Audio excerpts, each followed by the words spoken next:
Ang pagbabagong anyo ni Jesus. Pagkaraan ng 6 na araw, isinama ni Jesus sina Pedro at ang magkapatid na Santiago at Juan sa isang mataas na bundok nang sila-sila lang. At habang nakatingin sila kay Jesus, nagbago ang kaniyang anyo.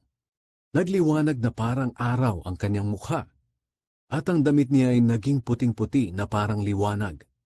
Bigla nilang nakita sina Moises at Elias na nakikipag-usap kay Jesus. Sinabi ni Pedro kay Jesus, "Panginoon, mabutit narito kami. Kung gusto niyo po, gagawa ako ng 3 kubol, isa para sa inyo, isa para kay Moises, at isa para kay Elias." Habang nagsasalita pa si Pedro, nabalot sila ng nakakasilaw na ulap, at may tinig silang narinig mula sa mga ulap na nagsasabing, "Ito ang minamahal kong anak, na lubos kong kinalulugdan. Pakinggan ninyo siya."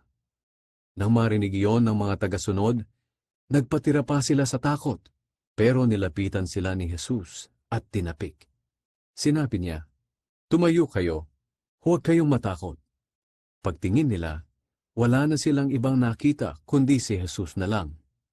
Nang pababa na sila sa bundok, sinabihan sila ni Jesus, "Huwag ninyong sasabihin kahit kanino ang inyong nakita, hanggat ang anak ng tao ay hindi pa muling nabubuhay."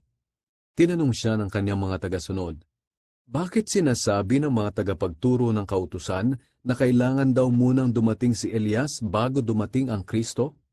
Sumagot si Jesus, "Totoo iyan.